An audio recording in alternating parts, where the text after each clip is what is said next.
Gəlin Luka fəsil 16-cı ayə 19-da müraciət edək. Varlı bir adam var idi. O, tünd qırmızı və inci kətandan paltar geyərdi və hər gün cahcalal içində kef edərdi. Bütün bədəni yaralı olan Lazar adlı yoxsul bir adam da var idi. O, varlı adamın qapısı ağzına gətirilib uzanmışdı. Lazar varlı adamın süfrəsindən tökülən qırıntılarla qarnını doydurmaq arzusunda idi. İtlər də gəlib onun yaralarını yalayırdı. İsa'nın dediyi bu məsələdə iki personaj var. Biri bu yer üzündə rahat həyat sürən varlı adam, digəri isə acınacaqlı həyat sürən Lazardır. Ayə 21-dən oxuyaq. Lazar varlı adamın süfrəsindən tökülən qırıntılarla qarnını doydurmaq arzusunda idi. İtlər də gəlib onun yaralarını yalayırdı. Bir gün yoxsul adam öldü və mələklər onu İbrahimin qucağına apardı. Varlı adam da öldü və dəfn edildi. Varlı adam ölülər diyarında istirab çəkəndə gözlərini qaldırıb uzaqda İbrahimi və onun qucağında Lazarı gördü. Məsəl vasitəsilə isə bizə bu yer üzündəki iki personaj arasındakı ziddiyyətli həyatı göstərir ki, bu da onları öldükdən sonra ziddiyyətli dünyalara aparır. Varlı adam və Lazarın həyatı vasitəsilə Tanrı cənnət və cəhənnəmin bir-birindən nə qədər kəskin şəkildə fərqləndiyini aydın şəkildə ayırt etmirmi? Ayə 23-dən davam edək. Varlı adam ölülər diyarında istirab çəkəndə gözlərini qaldırıb uzaqda İbrahimi və onun qucağında Lazarı gördü. O uca səslə dedi, ey İbrahim ata, mənə rəhm et. Lazarı göndər, barmağının ucunu suya batırıb mənim dilimi sərinlətsin, çünki mən bu alov içində əzab çəkirəm.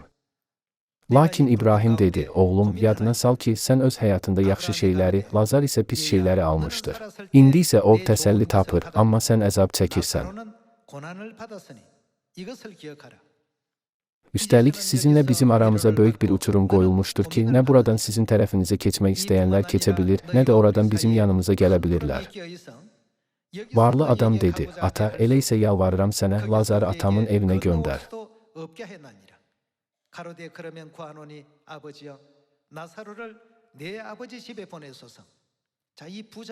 Varlı adam elə bilirdi ki, ölüm həyatın sonu deməkdir, ölümün ruhani aləmdə yeni həyatın başlanğıcı olduğunu heç ağlına da gətirmirdi. Ancaq varlı adam öldükdən sonra sağlığında əzab çəkən Lazarın Tanrının qoynunda təsəlli tapdığını gördü. Halbuki özü cəhənnəmdə gündən-günə əzab çəkirdi. Bundan sonra varlı adam Tanrıya yalvarır. Lazarı mənim ailəmə göndərib, onları axirətin varlığı haqqında maarifləndirə bilərsənmi ki, onlar da bu əzab yerinə gəlməsinlər? Onun ayə 25-də Tanrıdan mərhəmət dilədiyini görə bilmərikmi? Lakin İbrahim dedi, oğlum, yadına sal ki, sən öz həyatında yaxşı şeyləri, Lazar isə pis şeyləri almışdır.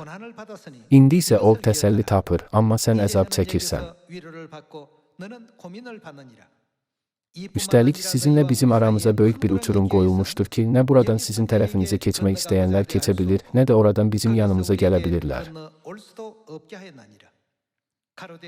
Varlı adam dedi, ata, elə isə yalvarıram sənə, Lazarı atamın evinə göndər. Çünki 5 qardaşım var, qoy onlara xəbərdarlıq etsin ki, onlar da bu istirab yerinə gəlməsinlər. Bu yer üzündəki insanların bu həyatdan sonra onları gözləyən dünya haqqında heç bir məlumatı yoxdur. İndiki həyatlarının onları cənnətə, yoxsa cəhənnəmə yönləndirdiyini bilmirlər. Onlar öz talilərini bilmədən həyatlarını məqsədsiz şəkildə yaşadıkları bu görünən və fiziki dünya ilə kifayətlənirlər. Halbuki reallıq budur ki, cənnət və cəhənnəm mütləq ruhani aləmdə mövcuddur ki, biz bunu hazırda yaşadığımız fiziki dünyada görmürük. Ruhani dünya görünməzdir. Deməli, bu yer üzündə yaşayarkən varlı adam ancaq necə yalnız özümə faydalı olan həyatı yaşaya bilərəm, deyə düşünürdü. Bu, varlı adamın yer üzündə yaşayarkən düşüncə tərzi idi, ancaq Lazarınki isə fərqli idi.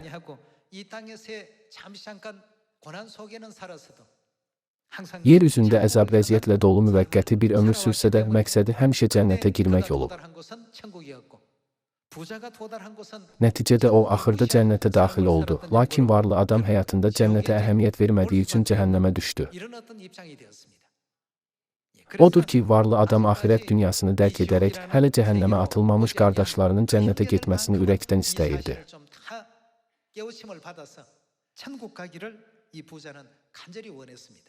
Anladı ki, ölüm anı gələndə çox gec olacaq, elə deyilmi?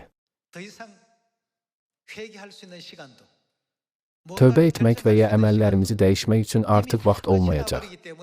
Cənnətə girməyimizə imkan verən Tanrının bütün qanunlarına, fərmanlarına və əmrlərinə tabe olmaqla, yer üzünə qayıtmaq və düzgün iman həyatı yaşamaq üçün başqa bir imkan olacaqmı?